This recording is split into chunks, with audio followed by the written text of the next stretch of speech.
And it is time for another episode of The Horror Guys. I'm Kevin, I'm Brian. and we're going to talk about horror movies. Wow, amazing. Are you feeling okay this week? You got a fever? Got It's a a running cabin fever. A cabin fever, huh? It's a cabin fever kind of week, isn't it? There's cabin fever, and then and there's then cabin, there's fever. fever. That's right. This week on episode 202, we will be talking about all the Cabin Fever movies. The one from the original from 2001, Cabin Fever 2, Spring Fever, Cabin Fever 3, Patient Zero, and Cabin Fever all over again with the remake in 2016. And if they're going to throw a short in there that has nothing to do with cabin fever. Nothing to do whatsoever, yes. All right, and as always, over at horrorbulletin.com, the newsletter website, we'll be looking at those same movies. But we're also going to talk about You Won't Be Alone, a witchcraft kind of movie from 2022. And we need to talk about Kevin from 2011. Different Kevin, not this Kevin. No, we probably ought to talk about you too, but not for the same reason. Oh, we can always talk about me, but yeah. Doing any time traveling this week?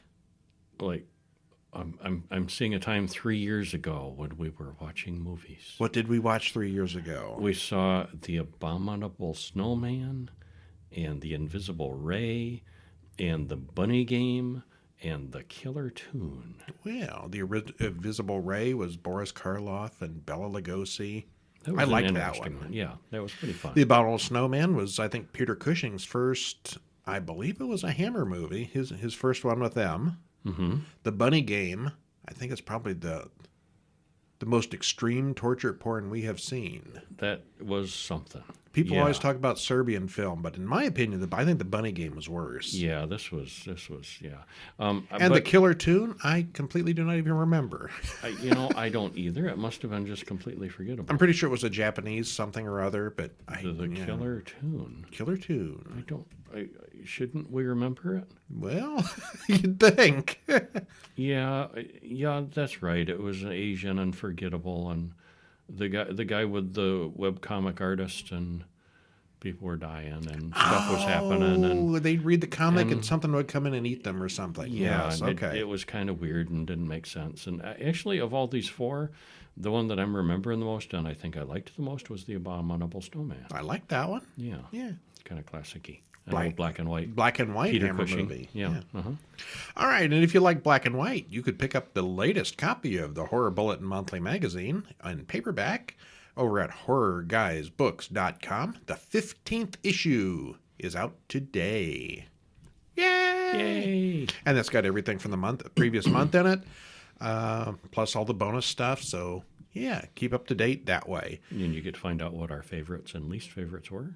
You can, yes. Yeah. The highlights and the lowlights every month. What did we like the best? What did we think was the worst? And we're kind of mixed on a couple of them this time, I think. Yeah.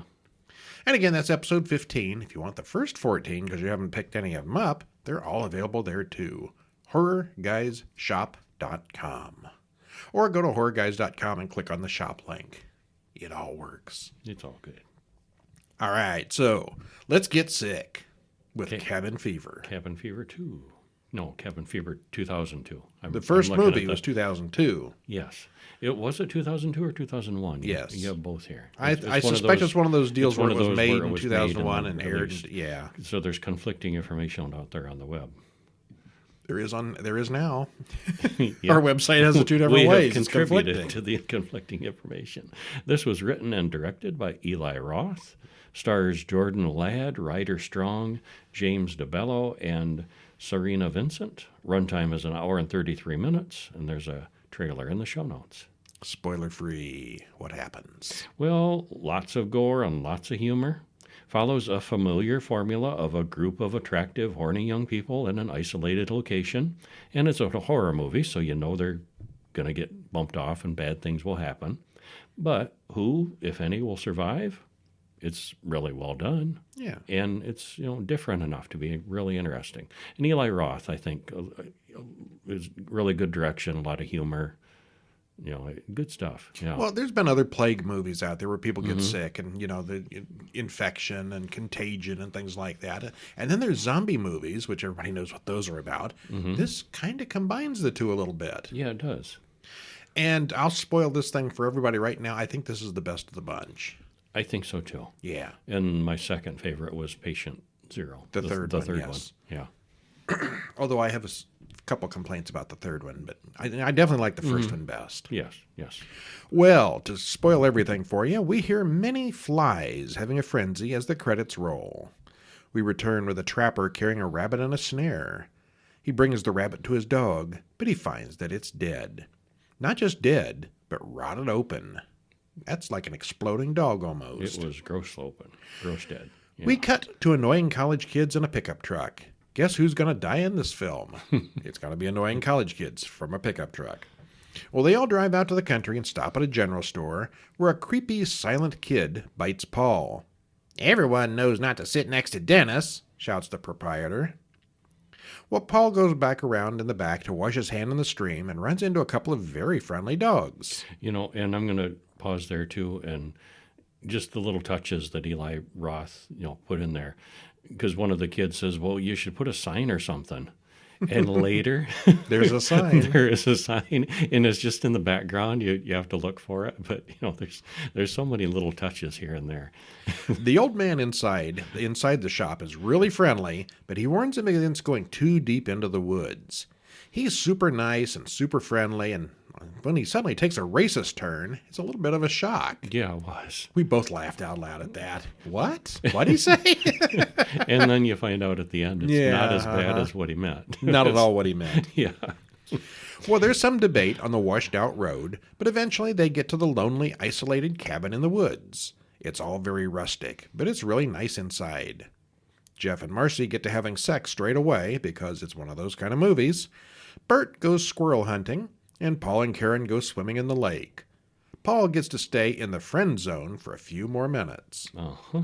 They've known each other forever, and he's wanting to move it to the next level, and she's dragging it out. Yep. Well, Bert, who's an idiot, shoots the trapper by mistake, but the trapper is really sick and needs help. When the trapper advances on Bert, he shoots him again.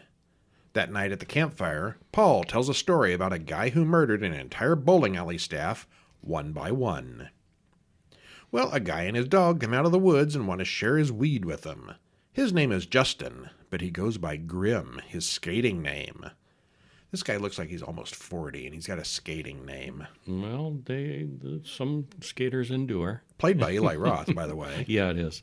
Jeff and Bert challenge each other to only drink beer for the rest of the weekend.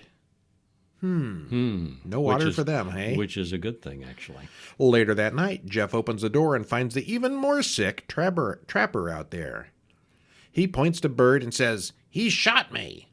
The trapper gets in their car and coughs up blood everywhere. Yeah, he really makes a mess of it. Yeah, they beat up the car and shoot at the car and mess up the car and to get him out of there. And, well, eventually they set the guy on fire and he runs away, which is pretty much a downer for the rest of the evening. You set one sick man on fire. It ruined the party atmosphere. It did. Yeah. Well, the next morning, we see the dead trapper floating in the lake right next to the water supply intake for the cabin. Bert and Jeff walk for help, while Marcy takes off walking in the other direction. Paul and Karen are both still upset over last night's disaster. Bert and Jeff find a nearby farm where they see a woman beating the hell out of a suspended pig. Well, this pig died from some infection, and they see Cousin Henry's photo on the counter. He's the trapper that they killed. Oops. Y'all haven't seen Cousin Henry out there, have you? No. No. Marcy takes a canoe across the lake and finds a deserted farmhouse. Oh, nope, not deserted. Jeff and Bert are there eating all those people's food. Make yourself a home. Yeah.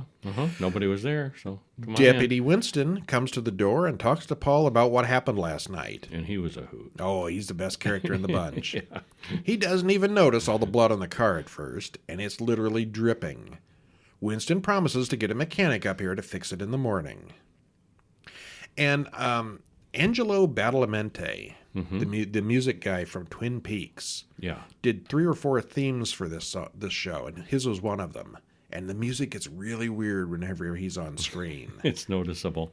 And Yeah. I think a lot of the music comes from connections with that Twin Peaks type music. Mm-hmm. There was and thanks to David Lynch at the end. He had Oh. something. Oh, okay. I He didn't wasn't a notice that. producer, but he had something to do with this. Okay. And I think that's why this is so weirdly offbeat. Mm-hmm. It helps.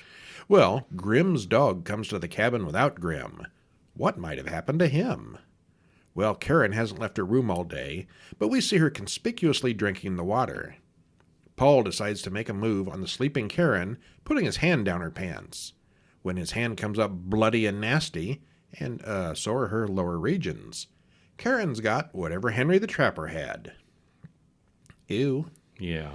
Well, the 4 healthy people freak out over this horrible disease that Karen's caught and make her move back out into the nearby woodshed.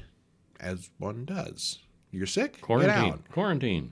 Well, Karen wants to go home, but their car is broken and they can't get help. The next morning, Bert finally gets the Jeep running, but Karen is in no shape to move. Yeah, she's getting worse. Well, they try anyway, but soon Bert starts coughing up blood, and so does Karen. Bert takes the truck and leaves the rest of them at the cabin. Jeff, the germaphobe, grabs a couple of cases of beer and marches off into the woods alone. Marcy says they're all going to die anyway, so she may as well have sex with Paul. What? What? Where'd that even come from? He's okay with that. Yeah. We soon see that Marcy's infected as well. Bert gets to the general store, and Dennis the Biter does some martial arts move while screaming, "Pancakes!" He's a Wow. very strange boy. He's a very, yeah. After Winston, he's number 2. Then he bites Bert. His father, the store's owner, runs Bert off. His friends chase after Bert with guns blazing. They made my boy sick. Then they're going to get him for that. They are, and they do. Paul accidentally goes swimming with the dead trapper's badly decomposed body and notices the drinking water comes from right there. Meanwhile, Marcy takes a bath and shaves her legs, which goes badly for her. She runs outside, covered in blood, and Grimm's dog tears her apart. I smell blood. Mm-hmm. Paul finds this and also checks in on Karen, who has not died, but would probably be better off if she had. He thinks so too, because he then beats her to death with a pick. He's just helping. No, to put her out of her misery. Yeah. She's too far gone. Yeah. Okay. Yeah, I guess. Well, the 3 armed men from the store track Bert back to the cabin. In the ensuing battle, everyone dies except Paul. He locks the one surviving unconscious gunman in the cellar and then looks for Jeff. He finds about half of Grimm in a cave and runs away. Paul then finds the shooter's truck and drives away, which works really well until he hits a lively deer. Oh, that deer. That's a character, too. Mm-hmm. Trying to come in through the windshield. He staggers out of the woods into one of Deputy Winston's parties, and Winston forgot all about the tow truck. The sheriff calls Winston and tells him to shoot the cabin kids on sight. There's some kind of massacre going on up there. Paul coughs up some nastiness on the partiers before they drive away. Paul then tries to flag down a truck that takes him to the hospital. When he wakes up, the sheriff wants to know what happened. Paul rants about killing people, and the sheriff gets the wrong idea. They load him into Deputy Winston's car, who promises to take care of him. The next day, Jeff staggers out of wherever he's been hiding and drinking beer. He's still perfectly fine. He finds bits and pieces of people all over the cabin and the grounds. "I made it," he laughs, as the whole police department then shoots him full of holes. It's the Night of the Living Dead ending. Yeah. The sheriff and deputy are here to clean up the mess and keep it all quiet. Then they burn the bodies and the cabin. Elsewhere, some kids fill a cooler from the local river to make lemonade for their stand, right downstream of Paul's rotting corpse. They dumped him in the river. Bad choice. Mm-hmm. Well, the police stop in at the general store, and we see who the rifle behind the counter was really meant for. Well, okay, the first half of this movie is basically another cabin in the woods type story where we meet the main characters. Of course, things soon devolve into a real mess, and the gore here is really good, especially if you're into body horror. Deputy Winston is seriously weird. The general store people are all hilariously weird. Hey, you got a sick friend? Lock him up outside in a shed. The harmonica guy is so far over the top, it's hard to take anything seriously after that part. It's really gross. It's really funny. Yeah, really well done. Held up with the second viewing. Yeah, it was a good thing they never remade it. But they did. I think this probably would not have been anywhere near as good without the funny, the humor bits, because it's a very serious movie. It's a very serious situation, but it's just got these funny bits in it. And weirdness. Weirdness, yeah. The kid with the biting and pancakes and just weird. Throwing in some weird stuff. All right, and then a couple years later, somebody had the bright idea, hey, let's make a sequel. We'll call it Cabin Fever 2, Spring Fever, in 2009. Directed by Ty West, more or less. He denied it afterwards. Written by Joshua Malkin, Randy Perlstein, and Ty West. Stars Ryder Strong, the guy from the first movie, in a major role. Right, yeah. He doesn't make it to the credits. Noah Sagan, Alexi Wasser, and Rusty Kelly, hour and 26 minutes. Trailer in the show notes. Spoiler free. It's said that Ty West disavowed this work because of heavy corruption by the producers, ending up with a movie he didn't have in mind. I hope this is not what he had in mind. That would explain it, because he has done good things. This was not it. This wasn't one of them. This was a disappointing slog after how good the first Cabin Fever was, and it takes quite a long time to get to the horror part. There are some good moments after it, but it's a little, too late. And of this, well, I want to say this was the worst of the series, but I'm not. No, I'm going to hold off on that one. It's not the worst of the series. It's the, Yeah. Well, Paul from the first film wakes up in the river. He's not quite dead. His face is half melted off. He walks to the down home water plant, which is pumping water from the lake. It's still all about the water. Mountain spring water. Now we know where that comes from. He staggers through the woods, leaving a trail of gore behind him, walks into the highway to flag down help, and goes splat when a school bus hits him. Credits roll. And he got top billing for that. I wonder how much he got paid for that. He was wearing so much body, makeup on his face, you could have been anybody under there. Well, Deputy Winston is back, same actor, takes a statement of the school bus driver. Winston says it was a moose, not a man. And, he's just liquefied. You can't tell. He found the foot and everything. He knows what it is. But he knew, yeah. Well, he jumps when a down-home water truck buzzes by. As the rest of the credits roll, there's an animation of the truck driving to the bottling plant. And John and his friend Alex walk through the high school and talk about Sandy, the hot girl. John soon ends up in the principal's office. Later, Alex consoles a girl who got dumped, and she gives him a blowjob in the bathroom, which is great except for the braces. Yeah. And at the last minute, John asks Cassie to the prom, which is in 5 hours. She declines. Thanks for the notice. Yeah, short notice. Well, at the diner, Winston eats pancakes while the water truck driver has a seizure. He ends up spraying blood everywhere. Winston hops in the car, figures out the water connection. He goes to the bottling plant, checks the paperwork, and then the health department breaks in the door and kills the night watchman as Winston runs away. They're there to try to shut things down, but it's too late.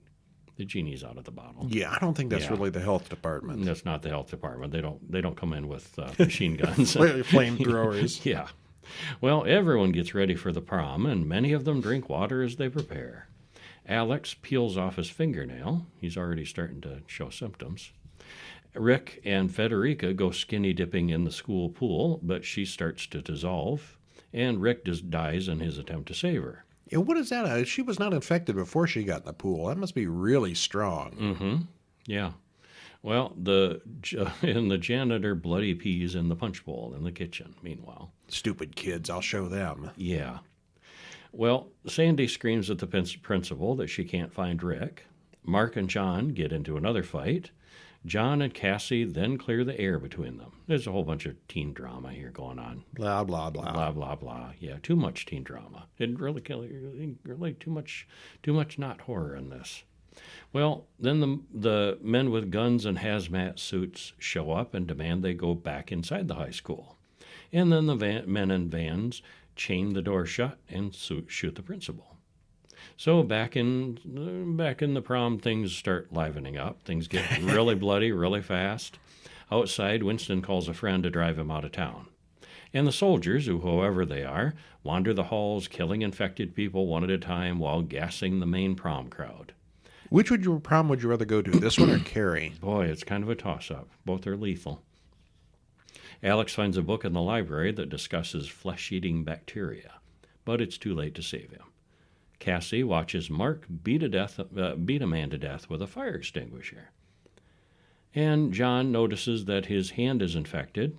So, of course, the logical thing, you go to the wood shop and ask Cassie to chop it off with a table saw, which is a painful scene. And she does, spraying them both with blood. So much for she's getting rid of the hand. too, because she got sprayed. And then Cassie then burns the wood and seals it with duct tape. And he's all better. How many movies have you seen where somebody gets something amputated and then they burn the hole shut? Yeah. How likely is that to really work and not kill you by some kind of infection? I don't think that's a very good thing to do in real life. Don't do that in real life if that comes up. Yeah. Well, it's probably better than bleeding to death, but probably not that reliably. Yeah. Well, Mark sneaks in and hits her in the head with a hammer, but before he can kill John, she gets Mark with a nail gun. Gore everywhere. Construction, the wood shop. The wood shop, yeah. Right tool for the right job. Yep. John and Cassie do make it out the back door and into the woods. John is captured, but Cassie escapes. And she crosses the road to flag down a car, and it's Winston and his buddy. They let her into the car, and they drive on, getting out of town, even though we know she's infected. So, spreading it everywhere. Well, it was in the water anyway, so and the water's being bottled and shipped all over. And at the town strip club, the Braces girl shares her bloody lipstick with the other performers. And several of the guys in the audience think she looks like a high school student. Because she is. She then has sex with the patrons, and we get to see another animated bit showing how the disease spreads. Ew. Yeah, ew. Ty West disavowed having anything to do with this film, asking them to give him an Alan Smithy credit, which they refused. And if you're not familiar with it, whenever you see it's directed by Alan Smithy, he's not a real guy. That's like John Doe for directors. When they want to... It's like, I want nothing to do with this travesty you've released. For whatever reason, yeah. But they refused to do it, so he's still on the credits. It's really obvious why he wanted his name removed. It's pretty awful. It's just like all the high school horror films of the 80s and 90s, only 20-some years too late. It's dated and not funny and kind of dull. Yeah. It really amps up the humor to the point where there's more humor than horror here. That's what I liked about the first one. It was a scary movie with some funny bits. This is almost a comedy, almost comedy level. But it wasn't even funny. No. It was lame. There's a lot of really bad teen angst here on top of the overly talky first half. The blood and gore are excessive, but not particularly innovative or even good. Yeah. Yeah. But it could get worse. All right. But we cleansed our palate with a short. We did. Was really good. We watched a good short called Kiddo from 2022. This was strange and interesting. Directed by Brett Chapman, written by him and also Scott Milligan. Stars Lisa Howard, Lauren Patel, and Patty Stafford. 8 long whole minutes. So, yeah, it's a shorty. And this one's not available on YouTube, but you can check it out over on Instagram. There's a link in the show notes. And what happens? Well, that's a good question because you don't know at first. A group of young people, all similarly dressed, seem to be on a field trip in a bus. All except one much older woman named Kiddo. And we're also told that Jasper is coming of age and joining the family business. He seems to kind of watch out for Kiddo, who acts very strangely and wears what appears to be a dog collar. Why is she wearing a dog collar? And there's the strangest dinner scene, too. Yeah. Where they're eating and Kiddo's at the table, but, it's just weird, yeah. But you slowly figure out what's going on. Mm-hmm. It's a very strange world, and you do figure it out at the end, although we had our suspicions along the way. How will Kiddo fare on this little road trip? And will she ever smile? And what is she for? She says, I'm not for that a couple of times. Yeah. Well, what are you for? What are you for then? Well, it's really well done. The soundtrack is cool, the sets are interesting, and the weird situation is just perfect for a short of this kind. Yeah, very cool. Yes, it was. All right. Am I feeling sick again? Still, yeah. But we're back to the beginning, where this disease began with Cabin Fever 3. Well, that was debatable, Patient really. 3. It's Patient kind of 0. a prequel, but it's not. Because, well, we'll get to it.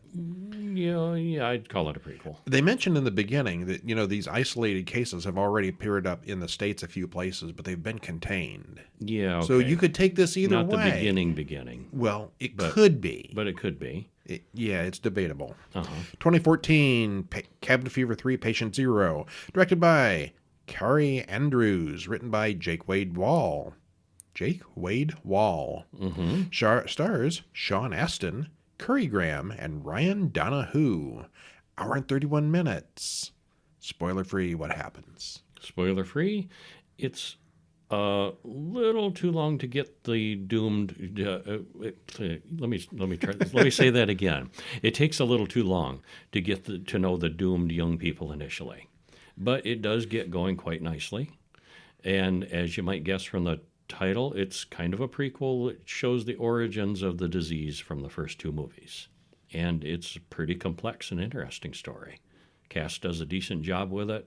Gore effects are pretty over the top, and it is a nice bounce back from the second movie.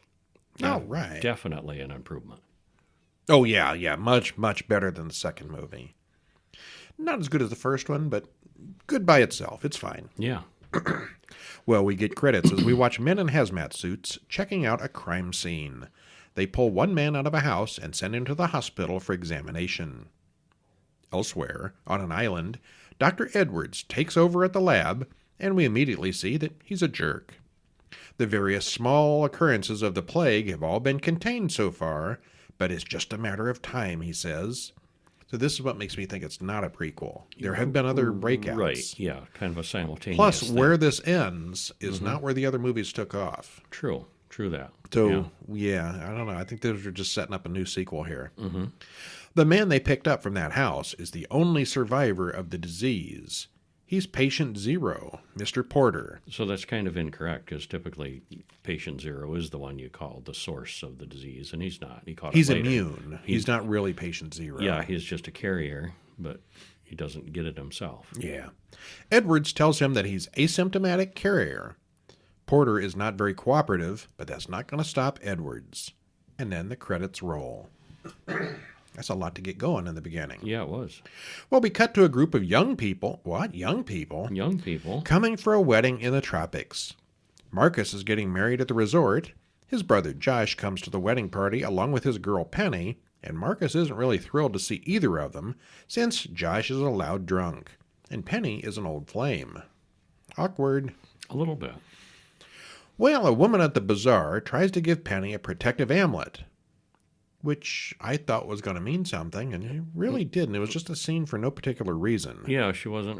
I thought, oh, she's a harbinger, and she wasn't even really that. Or the amulet will have some use or something, but yeah, no, it's just nothing. Yeah, the thing. Dobbs and Josh have rented a boat to take all of them to a deserted island for a bachelor party getaway. Fiancée Katya insists that she will stay behind, but Penny should go along since they've known her for so long she's practically one of the guys. And we see that Katya is kind of a stick in the mud. She's very, very rich, and he's not. He's kind of marrying up. Mm-hmm. Way up. Which causes drama later. Yeah, it does. Back at the lab, Porter talks to Camila, one of the scientists. He wants to know if they've told his wife what happened to his son, who melted in his arms. They've been experimenting on him for 2 months now, and he's had more than enough. He threatens to kill himself if he doesn't hear from his wife, and Bridget gives a very generic-sounding message from his wife and saying she's fine.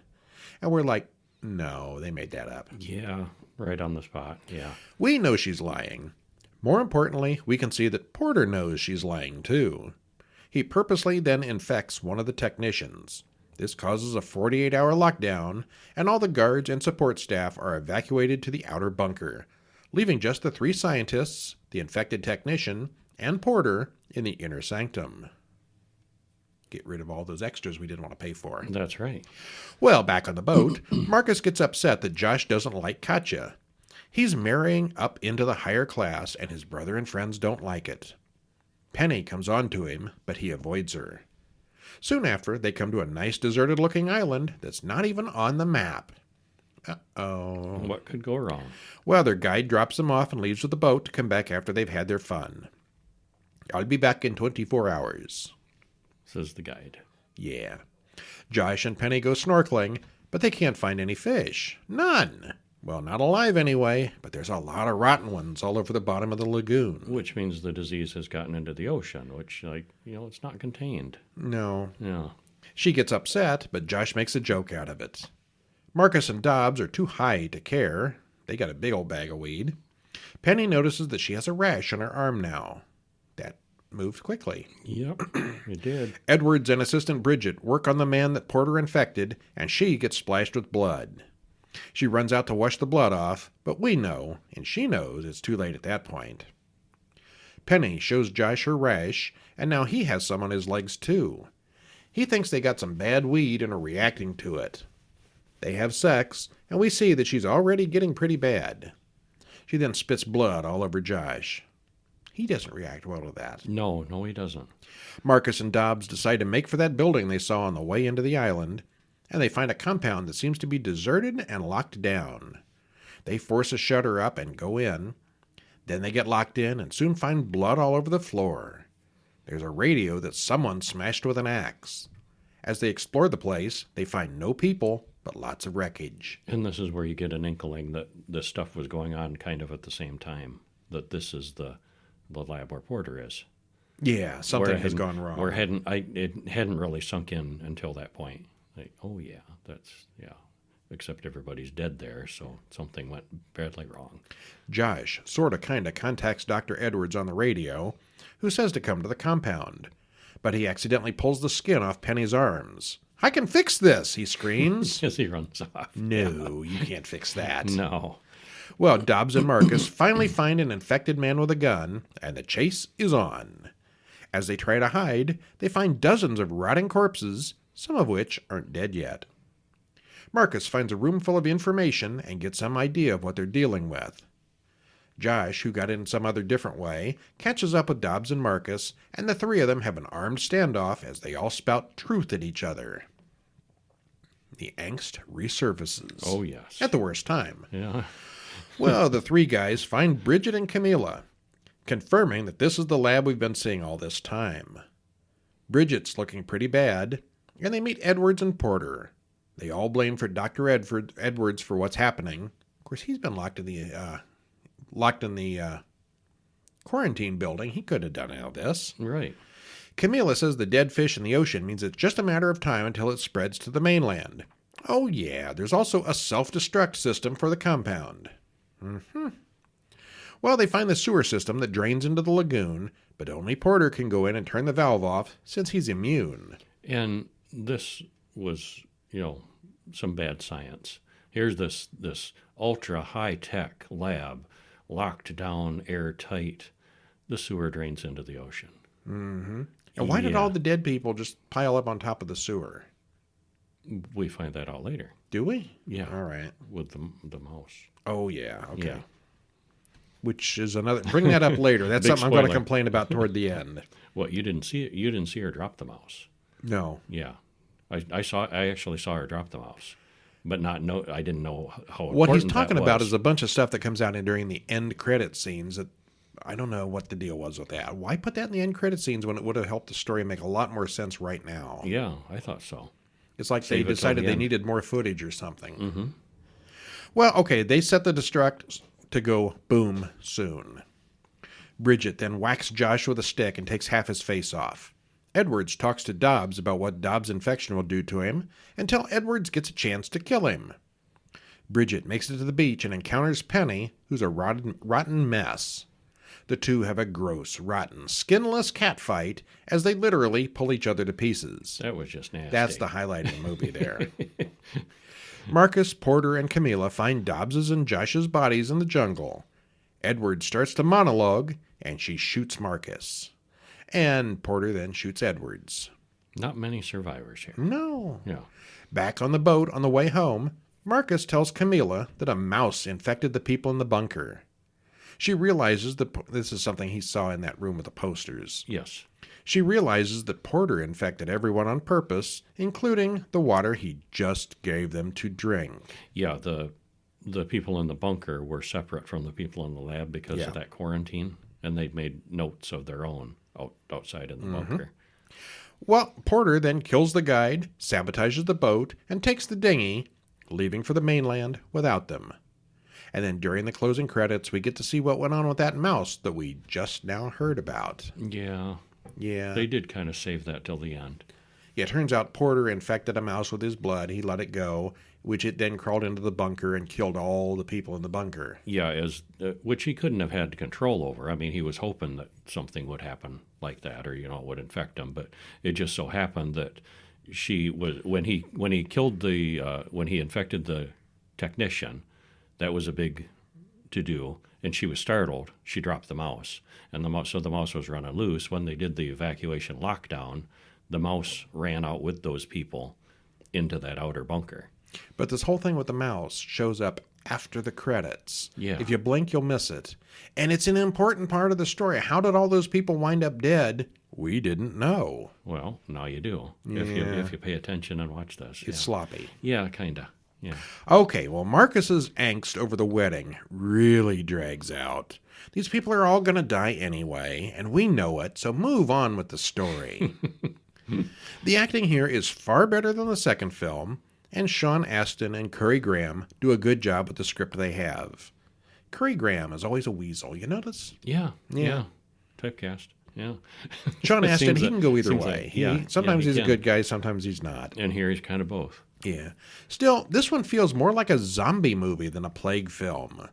These bloody dead people kept getting up, chasing them around, doing stuff like zombies. And Yeah, a little bit. Yeah. I mean, a zombie is still a plague film, but this one's over the edge more into the zombie territory, I thought. Yeah. Naturally, there is always overlap between the two genres, but this could easily have been a simply Walking Dead movie just by changing a few lines here and there. The Penny versus Bridget fight was really something. They went all out on the gore with that. Yeah, they're rotting and dripping and bits are falling off. Yeah. Well, there was too much pre-wedding stuff that didn't come to anything and slowed down the good parts. Still, it was miles better than the second film. Yeah, it was. Which takes us... And then they made no more Cabin Fever movies forever. Well, except somebody said, I liked that first movie. We should remake that. I would love to know the logic behind this one. Who was thinking this was a good idea? And the chain of how this happened. The 2002 movie stands up just fine today. Yeah. They've got cell phones that don't work. They're out in the country where there's no technology. There's no significant need to update this. But they did. 2016 Cabin Fever, directed by Travis Zerwini, written by Eli Roth and Randy Perlstein. And only written by Eli Roth because they used the same script. Yeah. Except didn't. I mean, they took out some of the good parts. Stars. More on that later. Stars Gage Golightly, Matthew Daddario, and Samuel Davis, hour and 39 minutes. Trailer in the show notes. I watched the trailer, and I'm like, man, that looks just like the same movie with just different actors. But they wouldn't do that, would they? No. Well, spoiler free. We started watching it. And, yeah. Spoiler free. The horror guys are baffled about why this was remade. It's the same script and story as the original, and there wasn't much new, but some good bits from the original were missing. The effects were fine, but there was nothing particularly new there. It's less funny, and it's very mediocre by comparison. And, if you're going to remake a movie, I mean, like, for example, the Nightmare on Elm Street. Or The Thing. Yeah, they remake them. They're kind of different. There's something different. There's different elements, different updates. Yeah, maybe The Nightmare on Elm Street is a better example. It is the same story. It is the same story. But it's different. But it was different enough to be interesting. We didn't think it was better, but we don't begrudge it because it wasn't a shot-for-shot remake of the same script. Remember when they did the this one shot-for-shot was? Psycho remake? Everybody complained and thought that was stupid. Yeah. Why would they do the same thing here? Yeah, the Psycho thing was, I guess, that was really shot for shot, angle for angle. This isn't Awfully close. This isn't at least that, degree, but it's the same script, the same stuff happens, the same lines a lot of time. Okay, well, check out our synopsis here. What happens? I have to tell them? Yeah, some of it. It doesn't. I gave up halfway through. You don't have to read the whole thing. I mean, it's the same thing. Well, Henry the Trapper wanders through the woods carrying a rabbit. He tells the dog that he caught dinner, but the dog, whose name is Pancakes, explodes in a bloody mess in the man's face. So we thought, well, they're going to mix things up because roll. they moved the pancake line. Now it's the pancake is the dog's name. So this is going to be different. It's going to be good. It's all right. We're good. 5 friends are headed to a remote cabin in the woods. But first they stop by the general store for beer, where a weird kid is sitting there. And the guy sits next to him and the kid bites him because everybody knows you don't talk to dentists. But this kid doesn't have long white hair. He's wearing a rabbit mask. Okay, bold differences. Yeah. Well, there's some talk. The man in the store warns them about Lyme disease and bad stuff in the woods. Casually states that some hikers got real sick last week, but the doctor took care of them, I guess. None of that gun humor. Yeah. Well, the cabin is really nice. Nicer cabin, actually, I thought. There's no phone signal, no internet, no TV. Bird asks what the hell they're supposed to do all week. But luckily he brought a gun, so he goes out squirrel hunting. A fully automatic assault rifle. So the gun is updated. It's more of a gun this time. Yeah. Well, I mean, yeah, Bert's an idiot, and you don't take one of those kinds of guns for squirrel shooting. Yeah. Well, again, there's the friend zone thing with Paul and Karen, yada, yada. And Jeff and Marcy have sex. Bert shoots Henry again because Bert's still an idiot. And that night around the campfire, there's still the same story about the murder in the bowling alley. Now, this one I thought was strange story. in the first movie because that story had nothing to do with anything in the first movie. And it doesn't here either. It's the same story. And then a hiker named Grimm shows up, and he's got pot, and he's got a dog. You're getting to the different part here soon, right? No. Well, Henry comes to the door later, and he's really sick. And let me guess. Really He's going to accuse somebody of shooting him. And he him. accuses Bert of shooting him because he did. I didn't see that coming. And then he tries to steal the car and makes a mess of it, and they kill him. They set him on fire. Just like,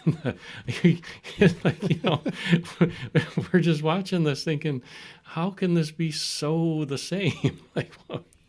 Okay, well, then the guys talk about going for help, and Marcy takes off first. Karen and Paul argue about setting a strange man on fire and whether or not that might have been the wrong course of action. You think? Paul and Jeff then come across a woman slaughtering a diseased-looking pig in the barn. And when they get back to the cabin, they find Deputy Winston there, and she's really weird. Except not as weird or not as good. No, Just she was a little weird, but not funny weird, just weird. yeah. And at this point, it started to seem a little pointless to add anything new to the synopsis, since this is obviously exactly the same film as the 2002 version. But the ending was different, right? No. They even used the same basic script. Okay. What the hell were they thinking? I don't know. This is nearly word for word, nearly shot for shot as the original. You know, one thing that somebody pointed out, like this was, a brilliant move or some artistic choice. Oh yeah, the reverse. A lot of the scenes are reversed. Like if somebody's standing on the left side of the screen in the original, they'll be on the right side for this scene instead. So it's like bizarro Okay. cabin fever. It's a mirror image sometimes. Okay. The very few changes they did make were worse than the original. Who thought this was a good idea? The production values were good, the acting was good, and it all looks just fine, but there was absolutely nothing wrong with the original. Also, the original had a lot more humor and weirdness than this that this one lacks. I was kind of hoping there would be some improved, updated special effects, or maybe some surprising twist at the end. No. It was exactly the same story with some very minor changes, like Winston is gender swapped. So what? Well, yeah. But anyway, it wasn't even as good as the original. And we paid $4 to watch this stinker on Apple TV, and that has to be my biggest regret of the entire month of November. We were robbed. We was robbed. Yeah. And that is our show for this week. Stop in over at horrorguys.com and read all the reviews with spoilers and everything. Go to Horror Bulletin, get the free email newsletter. Go to Horror Guys Shop and pick up some books. And next week, what are we going to have? Movies. How many? 4. Will there be a short? There will be a short. Hey, just like this week. Same All right. script even. Ooh. Shot for shot. It'll be different movies, though. Yeah, and So- we'll be on opposite sides of the microphone. Oh, there you go. Yeah. Okay, yeah. Horror Guys, the remake. All right, well, I'm Brian. And I'm Kevin. We'll see you next week. See ya.